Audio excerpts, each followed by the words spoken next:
You better believe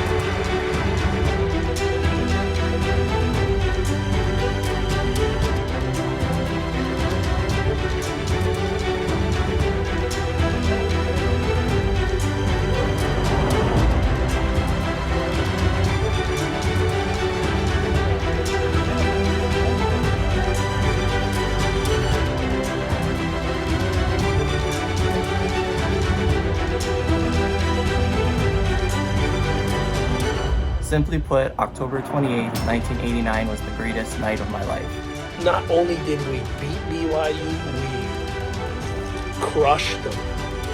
Going into that game, UH had 10 straight losses against the Cougars. So the year prior, 88, we lost by 1 point, a heartbreaker. But that season opener against nationally ranked Iowa,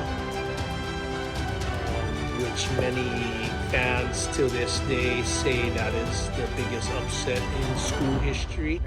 Thanks for all your contributions to the University of Hawaii, both as a defensive coordinator and as head coach. Thank you, Coach Wagner. It's kind of overwhelming. I really still haven't had a chance to have all this season sink in. It's just been an incredible year.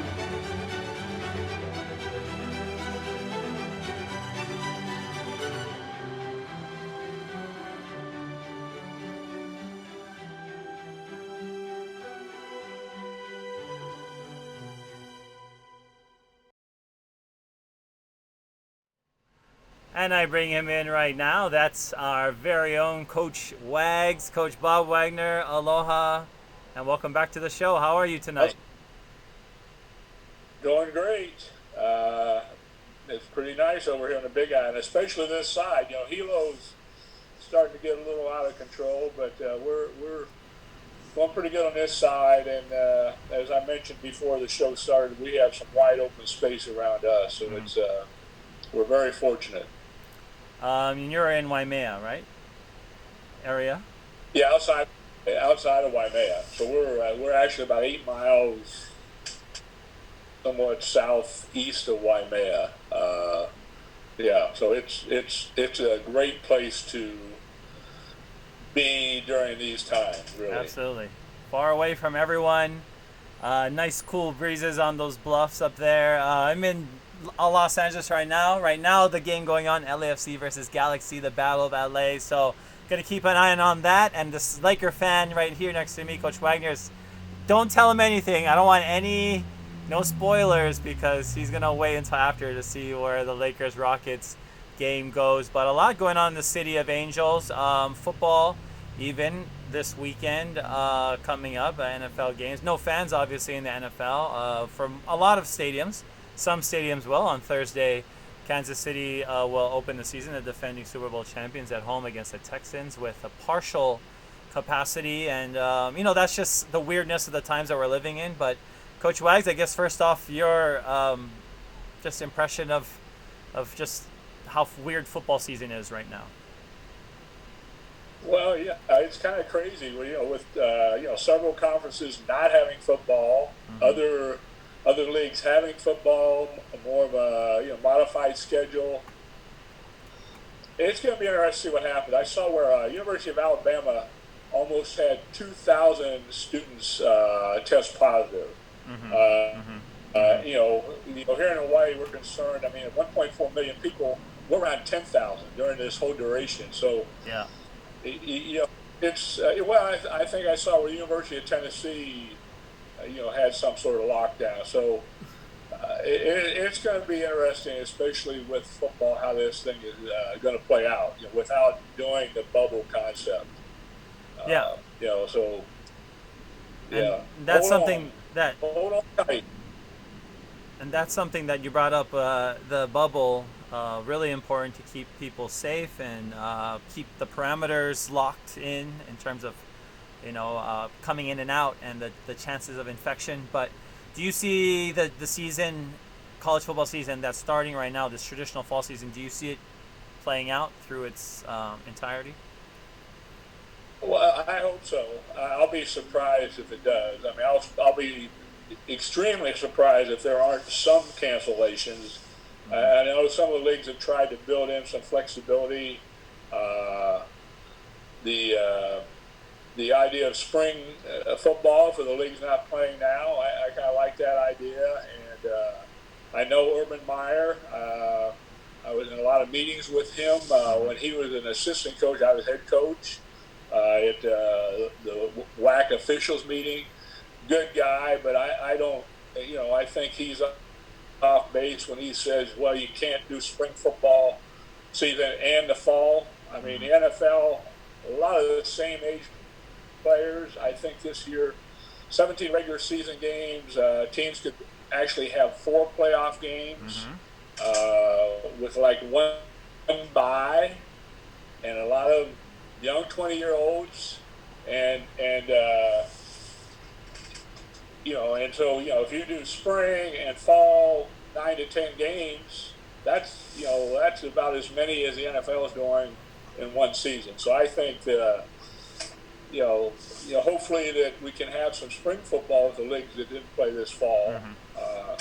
My guess is, he also still works for Ohio State, and that's going to impact them more. Spring football at Ohio State, they're going to lose a lot of good players that are going to opt out. Yeah. That know they're going to go high in the draft. Of course, yeah. And so some of the Indiana or whatnot with teams with older players that maybe don't project real high, it could really make the league a lot more competitive and interesting. I mean, that's a good point, though. I mean, the Big Ten, obviously a focal point right now. The Pac-12 as well, because of the testing. That's the news coming out that they've made an agreement as a conference with a major testing facility to help facilitate mass testing that's quick. But the Big Ten, it seems to me that it's been even more politicized given the geography of where those Big Ten schools are and given an upcoming election and given so much wrapped into it. But let's just stick there because you mentioned Urban Meyer, Ohio State. That's your area. That's your hood. Ohio. I know those people want football in the fall. How do you see it playing out with the Big Ten? Well, it looks like they're looking hard at trying to do something in the spring and actually starting practices maybe in December. All those schools back there, the weather's not great, but they all have indoor facilities. So, getting practice, winters are a little milder now for the most part back there. So I think there's a very good chance of having a spring football season, and they're also, I think, talking about having it finish, sometime in April. So if that's the case, you'd have May, June, July, August. You'd have at least 4 months between seasons. And if you're going to play just league only, you're not going to play more than 19, 21 games in 2 separate seasons. For sure. So I think that's very doable. Yeah, and then the Big Ten, for instance, there have been rumors of them trying to start around Thanksgiving. So that's one thing. Also, the Pac-12 and Big Ten, if they do play together, they already have a relationship, a postseason relationship, the most famous bowl game that they send representatives to. So that would be a nice prize. And but there's still been a lot of talk about the spring season not logistically working out. Or you had already brought this up about the issue that athletes will be playing too much in one calendar year, which is interesting given that there's another health regulation that clearly in the age of a pandemic we're pushing ahead right now, or some conferences are. So it just seems like there's a lot of mixed messaging, but at the same time, obviously, it's important that some of these conferences play because there's a lot at stake financially for them. But let's just stay logistically. Is spring something that can be done? Let's stay on our campus or at Mountain West Conference. Is that a possibility? Yeah, I don't see why not. If it can be done in the Big Ten, I think it could be. I mean, the cost factor is a bigger deal. The revenue from TV is not as great. I mean, they have to look at the cost factor. Obviously the other thing, the reason those leagues shut down is the liability aspect. I mean, heaven forbid a big lineman or an older coach got COVID and, worst case scenario, was in a coma or heaven forbid passed away. I mean, that's, that the liability aspect, was my understanding, a huge part of shutting things down. So it's certainly a very different time we're in, but the aspect of playing 20 games over eight weeks. I mean, the thing about it, back in the day, we had 20 practices in the spring. 5 weeks. Normally, would have 5 major scrimmages before the season. And then these teams that went to bowl games, especially New Year's bowl games, basically had another spring practice before the bowl game. So, and a lot of contact. I mean, there's less contact now. I just think that that's just kind of posturing. That's like, Ohio State doesn't want to compete in the Big Ten in the spring because they're not going to be near as good as they would have been this fall. For sure. Not even close. Yeah. Well, I mean, and that's a huge issue. Obviously, the NFL draft is on time in May. April. A lot of potential athletes won't want to play. I mean, there's a lot we already see dropping out for postseason bowl games and not wanting to play. But let's stick with our program at UH, and Ohio State is in a different stratosphere than UH, budget-wise, and every part. The Power Five is operates differently. But when you talk about the logistics and the possibility of the Mountain West schools being able to, or let's talk about the fact, the desperation. Are they desperate to have football, do you think, at the Mountain West level? Do they need to have football this year? Yeah, I think they're less desperate. That's just my take on it. I don't know the financial numbers, but just from a financial standpoint, and let's face it, in January, the weather in Wyoming is a little different than it is in New Mexico or San Diego. I mean, so that, although, teams that played in Laramie and blizzards in late November, the same thing in Colorado Springs. But I think there's probably less desperation with administrators. You need to talk to Dave Madeline on that. I mean, whether would that mitigate the deficit some that they're projecting, or would it just increase it? I don't know. They have fixed costs in terms of scholarships, coaches' salaries. Yes, they do. You're going to add travel to that. I don't think it would mitigate the deficit that much, but I guarantee you, I think as a coach, as a player, I'd want to play. I mean, and hey, you'd rather play games and you'd rather coach in games than a lot of practices. Of course. So I think the coaches and players would like to play. The other thing that's real hypocritical is some of these colleges, it's so important for them to have football, and yet the students aren't going to class; they're online. And I saw someone say, well, if these schools are going to have a football team on campus practicing, playing games, they should at least have, say, the chemistry department on campus, to make it look at least a little more credible, as opposed to, only the football players or student athletes are on campus, everybody off campus. I mean, and yet it's safer for the players in that situation where they're not around the student body as much, but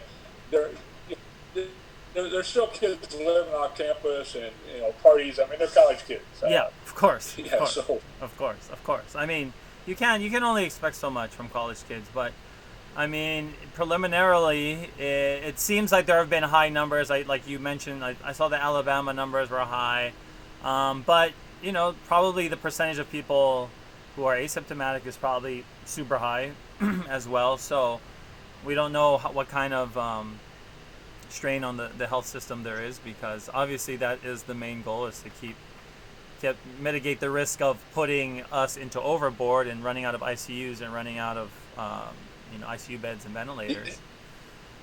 And I think we forget that. I think that's forgotten in the politicizing of this whole thing, is that we want to protect healthcare workers and essential workers. I mean, it's not always about you. Yeah.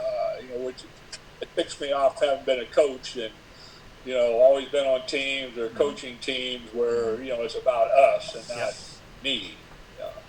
Well, when it comes to about us and the team, it's hard, because hard decisions. Like you brought up Dave Matlin's name, he's going to have to make some tough decisions for his team, because the projected deficit of around 9.6 million, I think, as reported in the Star Advertiser. That number seems to be pretty accurate when you look at just the amount of money, like you said, on fixed costs, like wages. University of Utah went ahead and furloughed everybody, which, quite honestly, I'm shocked that they're the only ones. I'm so shocked that they're the only ones. And they're a Pac-12 school, too.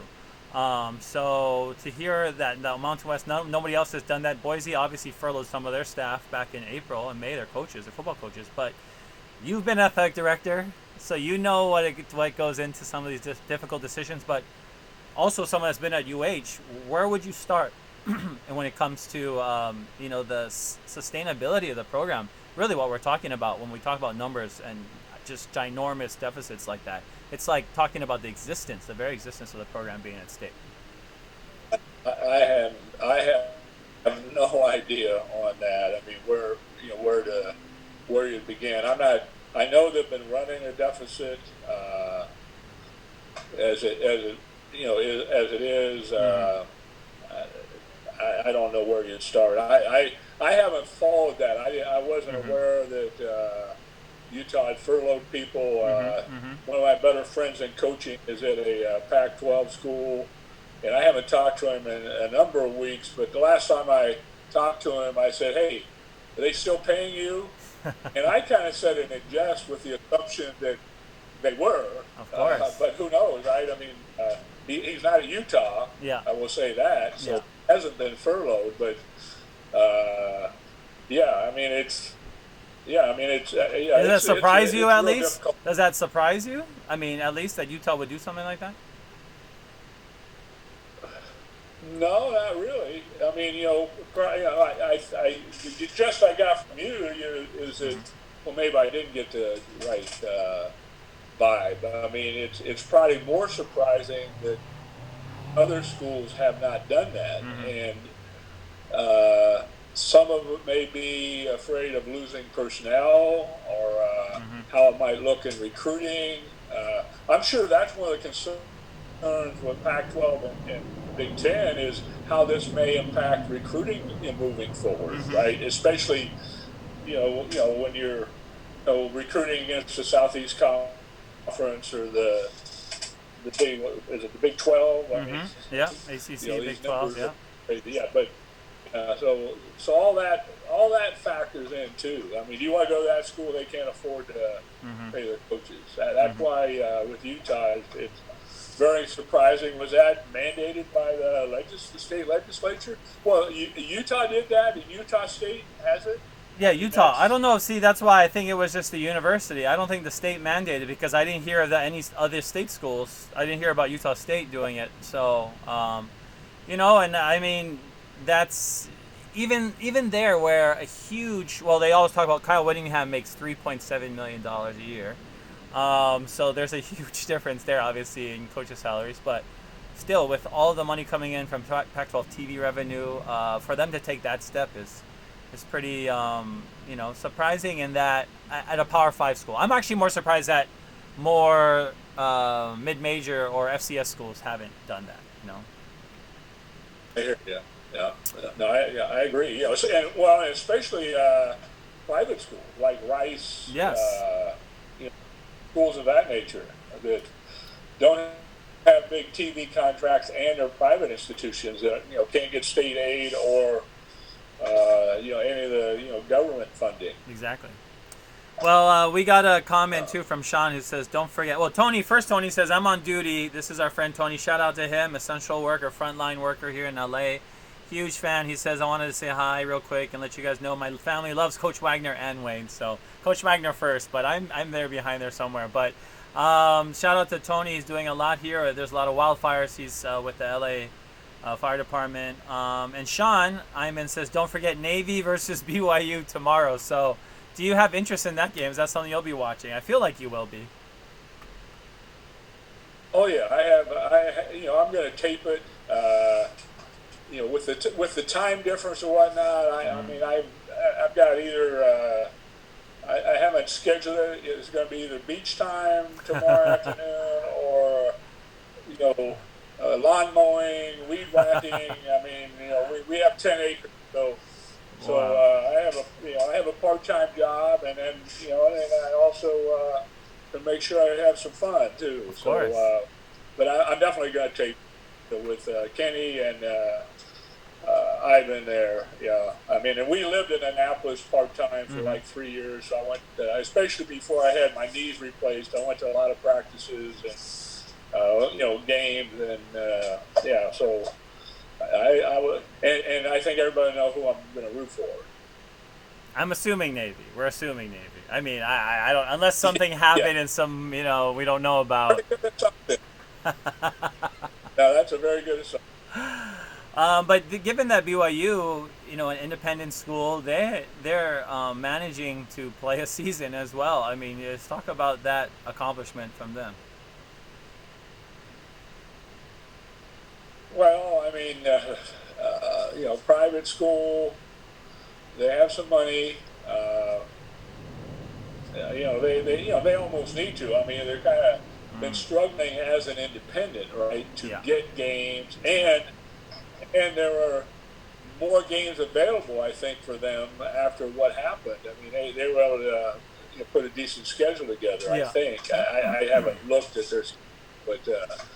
And I don't know if they're playing anybody twice, but because some of these leagues are playing a non-conference game, some aren't. I mean, it's crazy.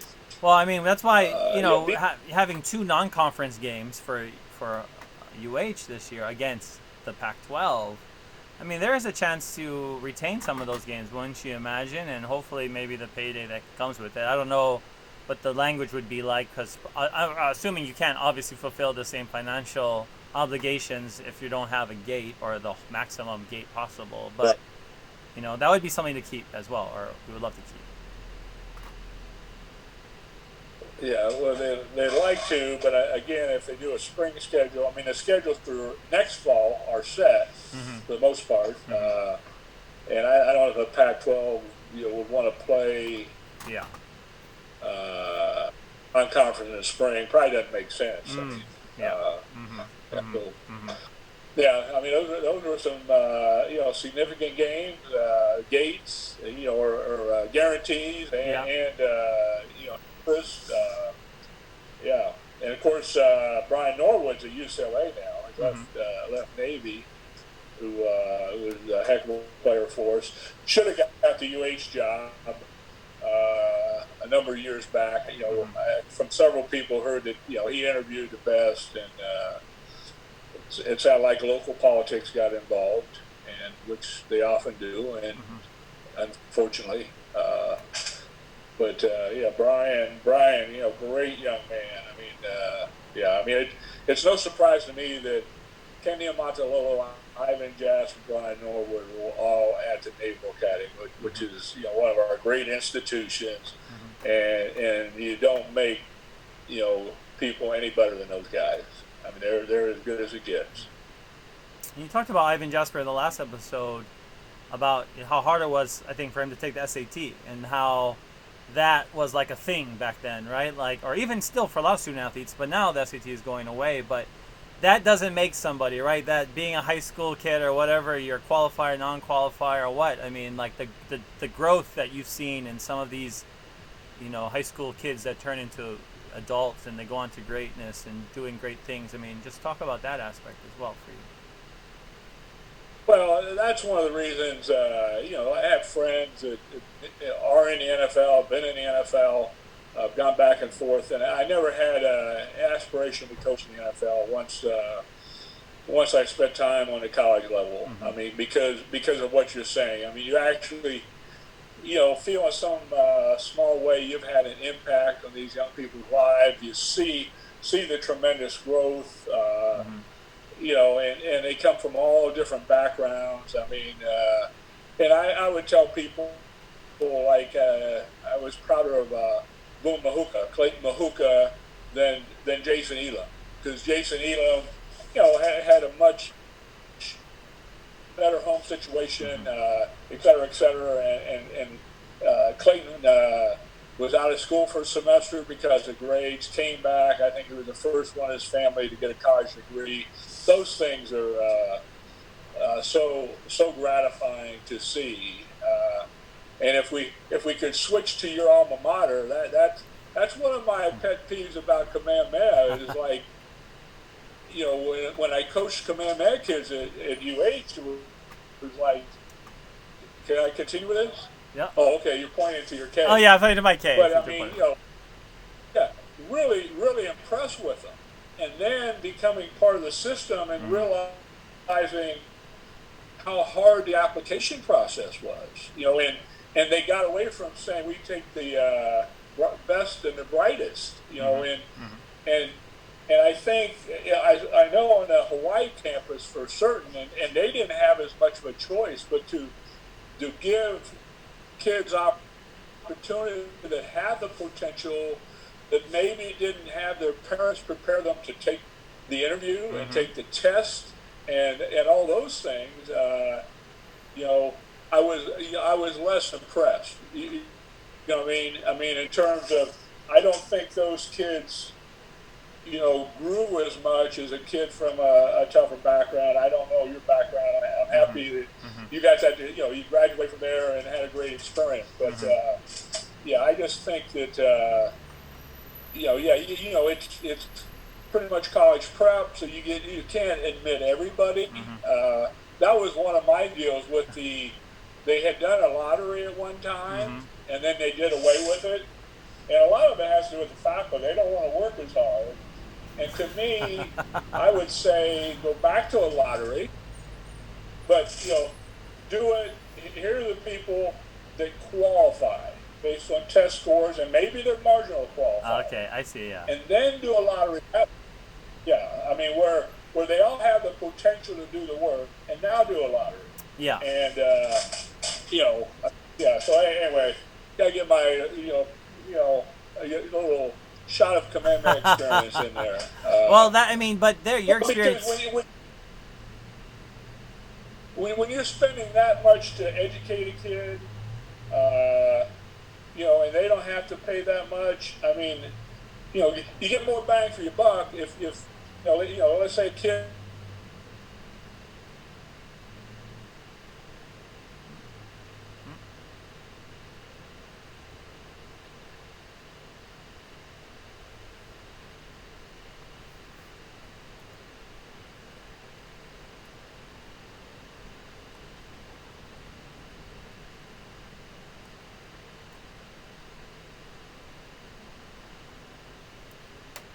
My point exactly.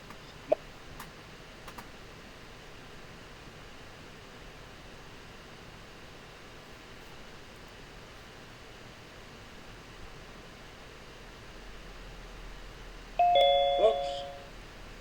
Are we? Yeah, we're connected again. Yeah, we're connected again. I think we just lost connection briefly. There's some. Cut me off. Yeah, I think it got cut off briefly, but I think we're still going. So you can keep going. Keep going. Keep going. I'm good. I'm good. I just hope, and I think they're trying to do a little more of a reach on that. Well, kids. With the fact that kids, are not able to go where everybody, college is not easy to get into wherever, and obviously there's some barriers there. But if you can get in as a Division I player or get it paid for, there's a good chance that you could either, get a good job or maybe even go to the NFL. And we've seen a lot of local products, so we won't only say UH teams, but now that the 53-man rosters have been put out by NFL teams, we see some former players from UH and some from the island that are making rosters. And just talk about that as we, we mentioned how recruiting can be affected and how so much of NFL draft potential is tied up in recruiting. And for better or for worse, everybody just believes if you go to Power 5, you have a better chance of being recruited. And that might not always be the case, but with that being that, that's the case. That's not the case.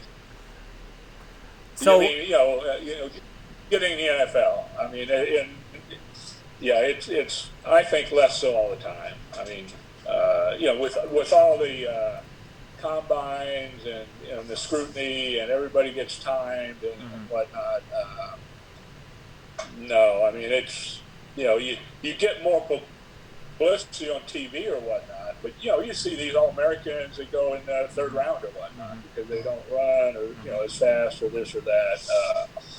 No, I mean that's a little bit of peeve of mine. Again, growing up in Ohio, I don't really recall. In a hometown paper, if a kid was playing at Bowling Green, there might be a write-up. But in the Columbus papers, it wasn't a big deal about, hey, this guy from Columbus went to Purdue to play, or this guy from Columbus went to Notre Dame to play. They're somewhat forgotten. Hey, you didn't. Ohio State wanted you, and you didn't go there. I mean, hey, have fun up there. And that's kind of a pet peeve of mine is that that's great. I'm happy for success of any local kid, but I just think that we give too much publicity to the kids that go away to school. I mean, don't want to have as good a program. Don't be a University of Hawaii fan and want to have a really good program and then brag about these kids that are playing on the mainland. I mean, there's too many local kids that stay home. The other really point with local kids to me is, a very small percentage make it in the NFL anyway. And if you make it in the NFL, you're going to have a mainland experience. You're going to have that exposure. If you don't make it, if your family doesn't have connections in Hawaii, you should stay at home because you're going to make a name for yourself and people are going to be more aware of you. A lot of people are going to be more likely to give you help you with a job, etc. if you stay home. I mean, there was a case 2 years ago, Rolo had me over and talked to the staff, visit with him and, just give my 2 cents. And he had a get together on a Thursday night, I think it was, with, high school coaches who wanted to come by and visit with, coaches that coach the same position.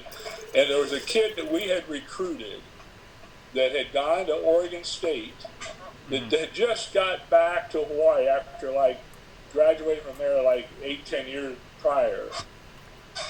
And the comment he made to me was, well, you know how hard it is to get in the DOE or whatnot if you don't go to the University of Hawaii. And I'm going, you're the one that decided to go away. and yeah, I mean, and now you're making that kind of comment. I mean, yeah, I mean, so, and I think I can say I'm going to say his name, McCullough Freitas, and I don't know that UH coaches have talked to him. McCullough went to University of Arizona, and he said he'd be willing to help UH in recruiting. He said, University of Arizona did not help, and he played in the NFL as well. Yeah. But Mo Cohen said University of Arizona didn't do anything to help me, get any of the jobs I've gotten in Hawaii. Now, he had family connections, which really helped him. But I mean, I think, that's a real important thing, and I think that the parents at least need to be aware of that. If the kid is blinded by the glitter or the league or all that, hey, we're talking about your life here, not just the next 4 years. We're talking about the next 40 years. So you got me ranting today. I love it. No, you were rant. You were not totally like rant tangent kind of rant last time, but I wanted you to just release all of the Coach Wags, just the potential of everything that you can let out of your from the deepness of your and breadth of your knowledge of football, but also your passion for pop culture and politics. All of that can come out because I know Coach Wagner is a very dynamic guy. We had so many people on the show that have referenced your name. Like we talked about Rick Blangiardi, who's a mayoral candidate, and shout out to him and Keith Amemiya, both coming on the show. But so many of these figures, civic figures, we talked about the Navy connection, and Sean Robinson and Kyle Mosley also did a shout out to you as well when we had our Listen to Black Voices. But a lot of them, it's been you and your just the way you are, your personality is what sticks with people, right? It's not like, of course, your knowledge of the game is awesome and all, you can talk X's and O's, but your ability to connect on a human level has stuck with so many people. And what does that go back to, I guess? Well, I know with the media I was way too honest at times. I mean, I wasn't. I didn't smooth things. I mean, I could have done better that way. I mean, but if I got it, asked a question, I was going to answer it. When you mentioned Kyle and Sean, I mean, that's, there were so many really great young people that I guess they're not as young. In my mind, they're still a lot younger than I am. I mean, I haven't aged that much in my mind. Not at all. Yeah, just fortunate to really work with good young people, and I've always believed in teamwork and working together, and the parts are greater than the whole, and I've never been big on name calling. I mean, I apologize to everybody. I like to think I coached hard. I was demanding, but I tried never to make fun of people, have trivial names for people. Mm-hmm. Trying to coach the way I wanted or was coached, which was with respect, but very demanding.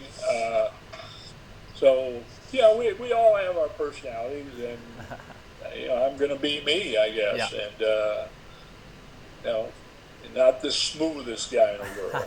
Well, that's what we want. See, this is your freedom to be Coach Wags, the uncensored version. But you've always been somebody that in Hawaii has, like Coach Tomey, someone who, as people go back and they reflect on years of coaches and just memories and the legends of being around the stadium, your name pops up as well. And something I brought up with Coach Blangiardi, the former Coach Blangiardi, and candidate Blangiardi. We talked about the future of Honolulu and looking forward in our island, and whether football, and University of Hawaii in particular football, has place in the culture and can continue to grow. Because he talks about back in the day and you're coaching and he was in the booth and place is shaking and rocking, but he sees that as a priority for the future for Hawaii.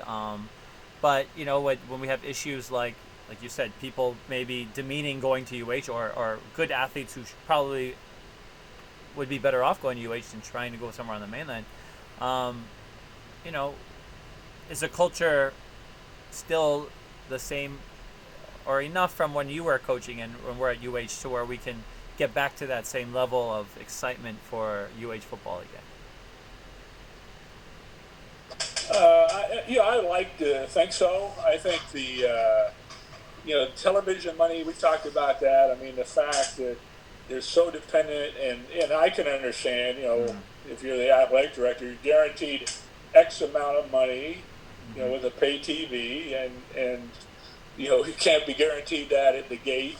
Yeah. And so it's disappointing they're thinking about a smaller stadium, but based on that, it probably makes sense. And if you have a smaller stadium and really nice ambiance, I mean, you like to think there's going to be demand there. I think, whether we go back to Aloha Stadium, for a season or two, or into a new stadium, I really, feedback I've gotten has been a couple things. Number one probably is when the crowds weren't very big, a lot of heavy drinking, people that weren't into that maybe had really good seats. People were able to come down from the other seats and be part of that, and that was a turnoff. So I think there really needs to be sensitivity to how much drinking allowed in the stadium, kind of crowd control aspect of things. I mean, I know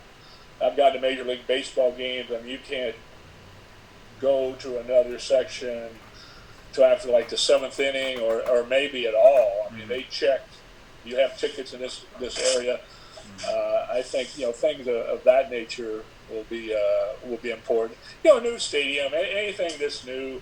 For my business, I was a business major undergrad. I mean, I always remembered the Hawthorne effect. It was a research study done on lighting in a manufacturing plant in Hawthorne, California. Okay. What's the optimal? Right away. What's the optimal? Brightness. Okay. And so they had their baseline, and they increased the lighting, each week for a number of weeks. And each time they did that, production went up, productivity went up. And that was the experiment. And then the lighting went back down to the normal level. Well, productivity went up again. And so the Hawthorne effect is basically change. Change is stimulating. And, the stadium's got a little outdated. Yeah. The crowd control, parking, all that stuff, and it's easier, hey, when we were in Ke'au, I mean, I had a cable on my lanai and in our garage, local style, right? I mean, and so you can have people over, and you don't have to worry about parking, and you pay one price, and you can have as many friends over as you want. And so the stadium experience needs to get better, and hopefully with a new stadium that'll help. Because like you're saying, watching these events without crowds, well, UH has gone a little bit through that at times, recently, right, where there's no crowd support. I mean, I hated, I didn't hate, but I played BYU any time of the season, but it was always tougher, when we played them earlier, because the crowd, the electricity was never going to be the same the rest of the season, and especially that next week, you had to be careful that for the next home game, a little bit of a letdown emotionally, because you can't feed off the crowd as much, as opposed to, I grew up in Ohio State, Michigan was always the last game of the season, so that was the most exciting game of the year, and then you played in a bowl game, but that was a month later or whatnot. The ambiance. I mean, it's a San Sheriff Center. When they have big crowds, I mean, fans I don't think are thinking about it, but they're really enjoying the experience of the other fans, right? The fact that everybody's cheering adds to the ambiance, adds to the atmosphere, and they're still watching the event, but it's the whole experience that makes a difference. Yeah, and then the new stadium, I think, will generate some of that interest, but the game is changing. The stadium experience is changing. now I'm just miles away from SoFi Stadium, which will open to an empty stand for the first game in the NFL history that takes place in this gem of the NFL in the middle of Inglewood, which is, pretty sad because I have club seats in there as well that I won't be able to use. But the football has taken this astronomical leap on the NFL level and the college level in terms of like salaries, for instance, and how much everyone's making. And, when it goes back down to it in college, we're going to talk about players who are, really the backs of, it's upon their backs that a lot of these schools are making money. Do you see that? Do you see the paradigm shifting more towards where students will start getting paid at the college level as well? Yeah, I think so. I think it's just a matter of how it's done. I mean, I've heard different scenarios. One being, like in a money, in an account where they can draw or take from it after they're done playing. And I think this atmosphere is lending itself to show how, that it is a business aspect, yes. Right? Where you have kids practicing, they're going to play in games, TV revenue, some maybe stadium revenue, and no other students are on campus. I mean, what is that? What does that say in itself, right? That basically these are, semi-pro football players, and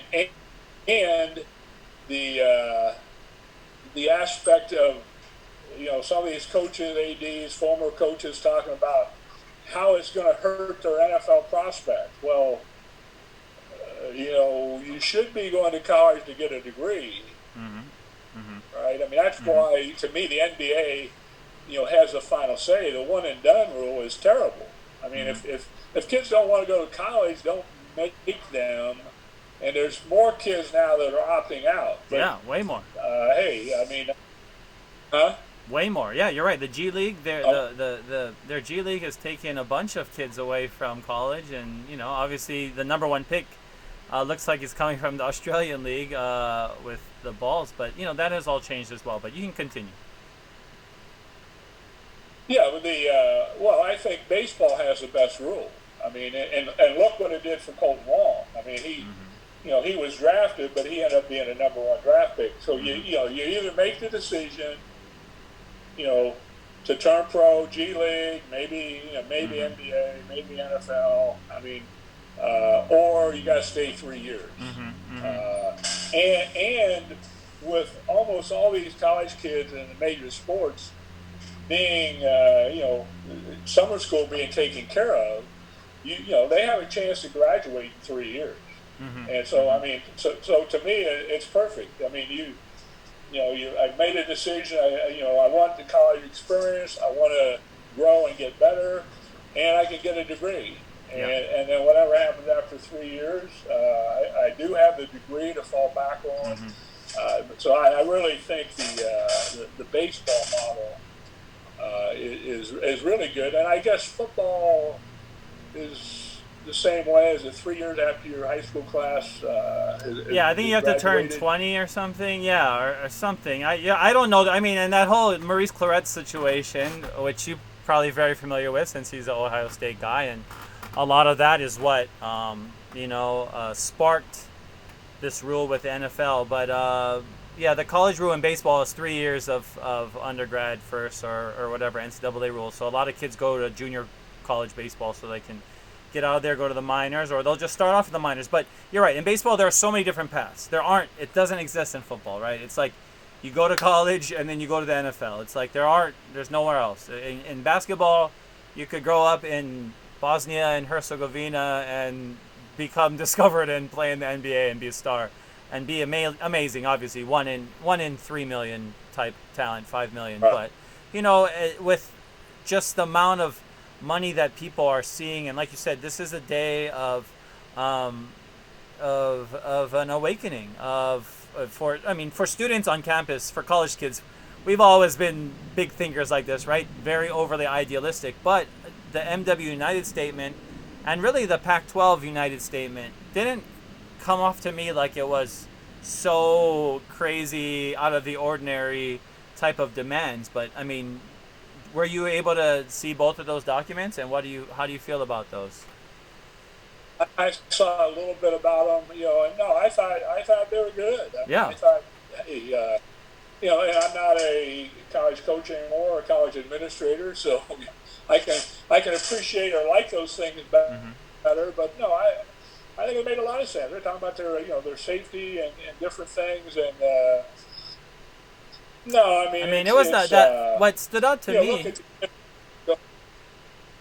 The health insurance aspect stood out to me, and you probably seen a lot of kids yourself that once they graduate, they left. They were never gonna get any treatment anymore for injuries that you knew were gonna stay with them forever, for the rest of their life.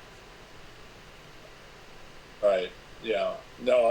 Exactly. I mean that's and that's a whole other issue. I mean that coronavirus is brought to the fore. Health insurance and availability to everybody. I mean, everybody better get free testing. And so on and so forth. But no, I think it was good stuff. The other thing, I mean, the athletic departments have a finite budget, and if X amount needs to go to the athletes, maybe these coaches won't make as much. Yeah. Maybe the facilities won't grow as quickly. Because that's what's happening. I mean, a lot of this TV money of the Power Five, they just plowed into facilities and coaching salaries, which, I have friends that are coaching, and I'm happy for them. A little envious at times, but that's the way it is, right? But that's an honest question for somebody who used to be in that profession, who you have to be eyeballing some of those salaries, and you're just like, what? I did that same job, and that guy's getting paid 25 times more than I did. I mean, doesn't it seem a little ridiculous at points, though? Like, getting paid $9 million a year to coach football. I know, as hard as a job as it is, I mean, how do you justify that kind of salary? Well, I mean, it's TV revenue. The money's there, and the thing I've seen, a couple people I respect post about when, I'm trying to think, some athlete got a big contract. It's like, why do they need to make that kind of money? And the first thing I did is I looked to how much the owner makes. Salaries of the top CEOs in the country. Yeah. Without even their stock options. Yeah. Which are now not taxed on a very high level. Yeah. I mean, the founder of Amazon. I mean, why does he need to make that kind of money? So let's not hold it against coaches or these. Well, I'm not going to hold it against them, but at the same time, we cannot compare it to the NFL because those NFL players are pro players. That's why they deserve a cut because without them, there's nothing. There's no NFL without the players. Well, and that I was talking to somebody about this recently. I mean, people are, we don't want socialism. Probably the most socialized league pro sports league there is the NFL, the not-for-long league. In terms of the draft, right? The worst team gets the first pick. They tried to make the schedule a little easier for the teams that didn't do well the year before. They shared TV revenue equally. Yeah. If that's not socialism, what is, right? I mean, and these billionaires love socialism if it helps them make money, right? And I don't. Go ahead. No, and I was gonna say though, because some of those players, like in NFL, like they've had to socialize more because when you look at, like, when I went to Lambeau 5 years ago or 3 years ago, I saw like Paul Hornung signing autographs in the parking lot under a tarp, and I was like, why would he need to be signing autographs for random people 5 hours before a game? Like, and it was just like the difference. I told my dad, like, that's just so crazy because those guys back in the day, Bart Starr was out there even signing autographs. It's like, this is like a legend. What are you doing, like, in the hot sun under a tarp? But that's how much it has shifted, and a lot of those guys still don't get their, legacy players aren't getting their money to deal with the CTE pounds that they inevitably have received. So, I think as we move forward and we talk about football, and the money aspect will always be there, but like you said, I think there's an egalitarian aspect, maybe not a socialist aspect, but a utilitarian aspect to sports. that is the best part of it. Is and that's the fans take part in that as well. The coaches, the players, the administrators, and we play by rules. And that's a great part about sports too, right? Like we follow the rules, which is something that is not being done in a lot of places. Even Belichick, Brady, they might win games, but they still get busted. They still get suspended. Belichick goes, or Kraft does his thing on the weekends in Florida. He still gets busted for it. And that's kind of it's something nice to see, I guess, with our professional institutions, that they still at least hold some. There's some standard there. Well, it's interesting you brought up Lambeau Field, because I was going to go there. The Green Bay Packers are the only community-owned team. Mm-hmm.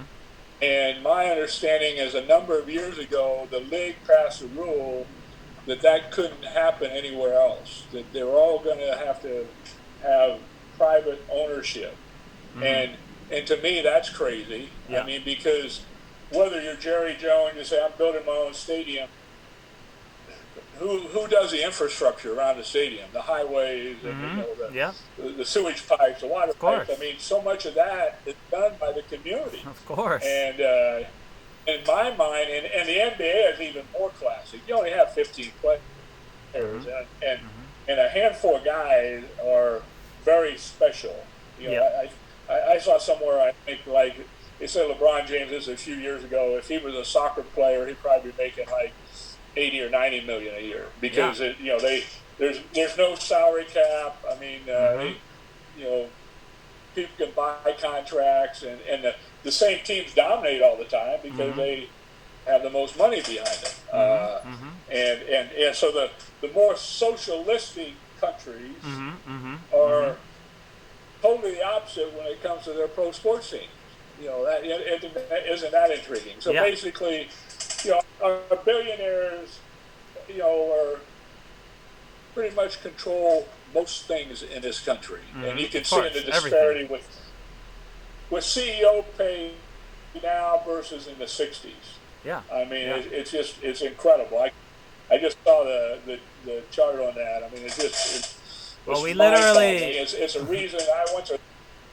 What's that? We literally had a guy self-fund his own campaign for president and make it to a debate. And then, so obviously billionaires can do whatever they want in America, and they've made it that way, But in football, they're all billionaires now. Every single owner now is a billionaire in NFL, including Jerry Jones, who's a California native, LA native, now in Dallas. But you're right, there's so many pieces around it. Government cogs that go into fulfilling everything that these private entrepreneurs and enterprisers get to reap in the benefits from. So, and that's another thing, with Hawaii and our school relying on a lot of the legislature to give. I think it's about $5 million a year. That's a significant sum. I mean, is that going to be important for the legislature to keep up or even increase, its revenue to even keep us up? Because, we're never going to pay a coach $7 million a year. That's never going to happen. But, maybe we can pay a coach like we are this year, $700,000 a year. And it's been, 10 years since McMacken was making over $1 million. But, how do we compensate for that? I did not sleep the night I heard that come out. Which one? McMackin's contract. I didn't sleep that night. Oh.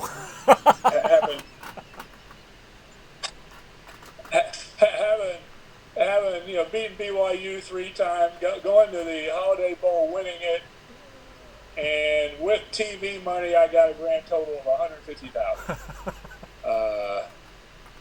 He'd never been a head coach, and he got $1 million. But that's local politics. I mean, that's the first Hawaiian Bank people, among others, that mm-hmm. got me out of there, mm-hmm. and then wanted to take care of the Lee brothers, and mm-hmm. and that's one of the others. Now, it's not about the stadium and the ambiance, but that's feedback I've got also. Is some people were turned off because they knew whoever the boys downtown are got involved, got me out of there, tried to open the way for Cal Lee, and that's the same thing with Norm Chow. They wanted to get a local boy in there who never really wanted to come home. I mean, he said on LAT, radio that he said, "Hey, you must be happy to be going home." ESPN radio in LA. He goes, "No, my home is Manhattan Beach." He never moved here. His wife. Yeah, he never did move. But that was, that was the local boys getting a local guy in, and I know guys that knew Norm from small kid time, and he didn't really, it was the chance to make the most money he could make at the time, and like I said, I think that was when Brian Norwood was considered the best candidate among people on the committee, but I think it was that also when Jim Donovan, the AD, wasn't even allowed to ask questions, wasn't allowed to make a decision. I mean, that turns people off. People know that stuff is happening, and it's disappointing because in Oklahoma State, I forget his name, T. Boone Pickens. He had influence. He's a billionaire. He had a lot of influence. Yeah. But he put a lot of money in the program. The people that have influence in Hawaii, don't necessarily put any money in. Maybe they control the advertising for a bank or whatnot. That's their influence. Yeah. I mean, what was it in Texas? They had great revenue stream anyway. But a friend I knew that worked there were like 10 billionaires that the AD stayed in touch with, the head coach, stayed in touch with every week. But these were billionaires with a B, and if they needed money, they were going to get it. Yep. And it's one thing for those people to have influence. It's other things for other people to have influence that, and that also never went to UH. A lot of these people never went to UH. Their kids didn't go to UH, and yet they're making decisions for UH. And that is true. I mean, I think that will always be something, well, hopefully not always, but politically and bureaucratically and how Hawaii works and how Hawaii is. But we reached a good hour. You know what? We need to make this, we need to have a Wagner's Rants. Maybe we have to come up with a cool mnemonic to make your segment or your show. But we definitely need to have Coach Wagner on. You're definitely one of the most requested people and people love to hear from. So you should know that, Coach. If I can make a little and I'll do it. I'm online too, but I'm getting close to maxing out on friends on Facebook. But I'm going to, hopefully in a couple weeks, I'm going to start CoachWagsCorner.com, a blog. I love it. That every now I'll post something.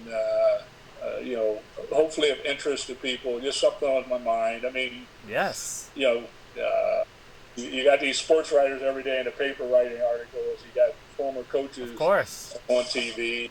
Hey, I've got a little bit of a passion for certain things, and so CoachWags.com. I love it. I want to have the visual version of Coach Wags' blog entries here on Hawaii Sports Fans. So you're always welcome to come. But CoachWags.com. Did you already get the domain, or is that what it is? Okay.